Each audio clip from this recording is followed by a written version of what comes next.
Hello दोस्तों, मैं हूं अमन सिंह और आज हम बात करेंगे पर्यावरण में, इन्वायरमेंट में कितने मंडल कैसे कैसे कैसे पाए जाते हैं। आज हम इसके बारे में इस वीडियो में बात करेंगे।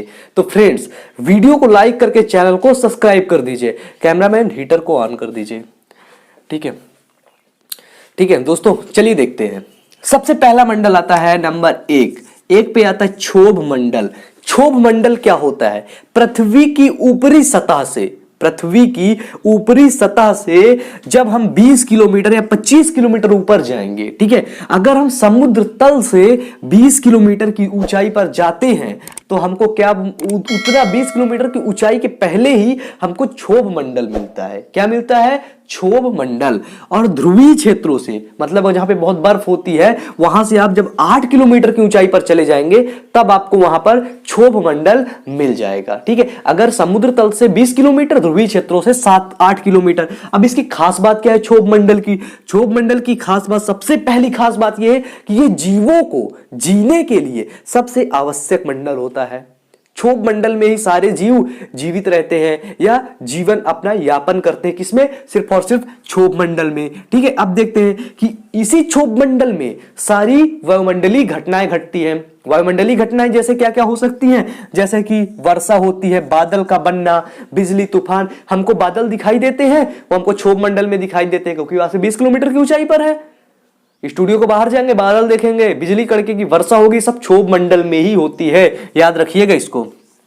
ठीक है, प्रति किलोमीटर की ऊंचाई पर जाने पर, नीचे से अगर आप 1 किलोमीटर की ऊंचाई पर जाएंगे तो क्या होगा? 6.4 degree Celsius temperature, 6.4 degree Celsius temperature decrease होगा, मतलब कम होगा। अगर यहां पे बहुत गर्मी पड़ रही है, एक किलोमीटर ऊपर जाएंगे तो 6 डिग्री टेंपरेचर कम हो जाएगा। 30 में से 6 डिग्री टेंपरेचर कम। ठीक है, तो मतलब थोड़ा थोड़ा ठंडी का आभास होगा। अगर आप एकदम ऊपर चले जाएंगे 20 किलोमीटर की ऊंचाई पर तो वहां ठंडी पड़ेगी, थोड़ा थोड़ा, मतलब बेहतर ठंडी पड़ेगी। ठीक है, अब देखते हैं नंबर 1 हुआ क्षोभ मंडल। कंफर्म हो गया, ये जीवों को जीने के लिए आवश्यक होता है। यहां पे सारी वायुमंडलीय घटनाएं क्षोभ मंडल में ही होती है। नंबर बी समतापमंडल देखते हैं।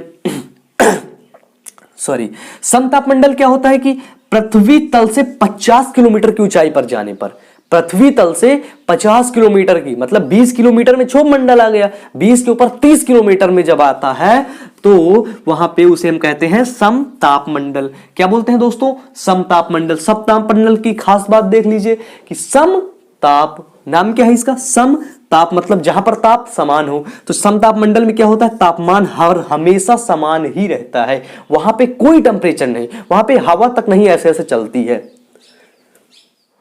किसी भी तरह, मतलब कोई टेंपरेचर, बिल्कुल वो शांत वातावरण, बिल्कुल शांत। मेरे स्टूडियो जैसा शांत वातावरण वहां का रहता है, इसीलिए तो वहां पर हम लोग हवाई जहाज को उड़ा लेते हैं।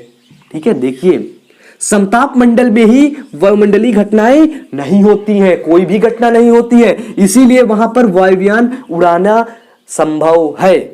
समताप मंडल में ही वायुयान उड़ती है। अगर आप देखा जाए वायुयान कहां उड़ रही है तो समताप मंडल में, पृथ्वी से लगभग 50 किलोमीटर की ऊंचाई पर। इतनी छोटी सी दिखती है, इतनी छोटी सी 50 किलोमीटर की ऊंचाई पर जब उड़ते उड़ते जाती है।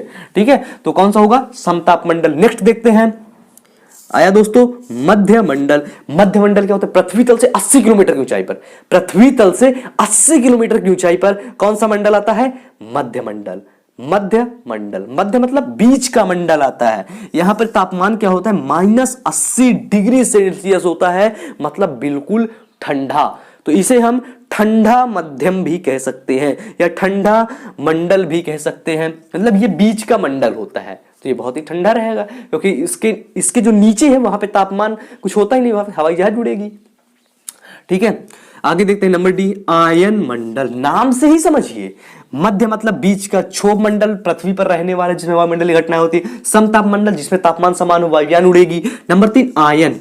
आयन मतलब जिसमें आयन पाए जाए। आयन मतलब हाइड्रोजन, हीलियम, लिथियम, बोरोनियम, बोरान, कुछ भी आयन, किसी भी प्रकार के आयन या धूल के कण पाए जाएं उसे हम कहते हैं आयन मंडल। आयन मंडल में क्या खास बात है कि यहाँ पे वायुदाब, मतलब टेम्परेचर, मतलब जो प्रेशर होता है, वायु का प्रेशर, वायु का प्रेशर यहाँ पे क्या होता है, बहुत ही कम होता है तथा पराबैंगनी जो किरणें होती हैं इनको अवशोषित कर लेता है। सूर्य से आने वाली पराबैंगनी किरणों को कौन सा मंडल अवशोषित करता है? बहुत ढेर सारे क्वेश्चन बनते हैं, आप इन्वायरमेंट या पर्यावरण आप पढ़ते हैं तो बहुत ढेर सारे क्वेश्चन बनते हैं कि सूर्य से आने वाली किरणों को, जो पराबैंगनी किरणें होती हैं, कौन सा मंडल अवशोषित कर लेता है? तो हम क्या बोलेंगे? आयन मंडल, क्योंकि आपको पता हो गया आयन मंडल बोलेंगे। ठीक है, अब देखिए इसमें आयन पाए जाने वाला मंडल को क्या बोलते हैं? आयन मंडल, क्योंकि इसमें सबसे ज्यादा आयन पाए जाते हैं। नेक्स्ट देखते हैं, सैटेलाइट, उपग्रह, टेलीफोन, रडार लगाए जाते हैं आयन मंडल में। जब हम बोलते हैं यहां से कि अभी चंद्रयान 2 गया, उसको तो मार्स मंगल में भेजा गया था, नहीं तो जो सैटेलाइट भेजते हैं इसके पहले जो सैटेलाइट गया, कौन सा, कोई भी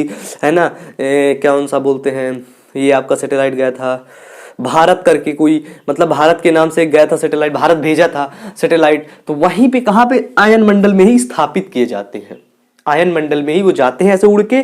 जब आयन मंडल आ जाता है तो वहीं रुक जाते हैं, बस पृथ्वी की चक्कर परिक्रमा करना शुरू कर देते हैं। ठीक है, सैटेलाइट, उपग्रह, टेलीफोन, रडार आदि आयन मंडल में लगाए जाते हैं।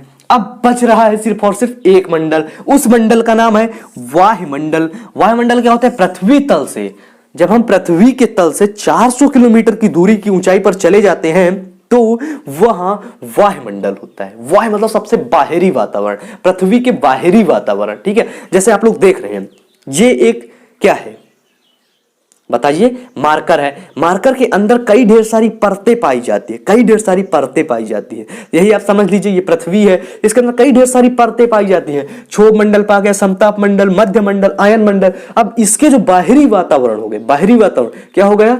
वायुमंडल।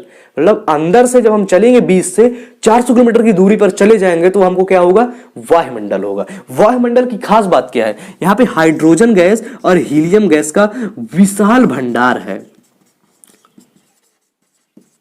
क्या मतलब कि यहां पे हाइड्रोजन और हीलियम गैस बहुत ही ज्यादा मात्रा में पाई जाती है, इसलिए हम इसे क्या बोलते हैं? वायुमंडल। तो फ्रेंड्स आज के लिए बस यहीं तक, फिर मिलते हैं आप लोग। मैं आपको बताना चाहता हूं कि आप लोग हमारे साथ बने रहें, ठीक है, क्योंकि आपको प्रॉफिट जरूर होगा यार, पढ़ते रहिए। कोई भी प्रॉब्लम होती है तो आप लोग जरूर बता दीजिए, और हाँ प्लीज 2 दोस्तों तक जरूर शेयर करें, ठीक है। तो फिर मिलते हैं नेक्स्ट वीडियो में, तब तक के लिए wish you all the best. Signing off 1 2 3 success classes.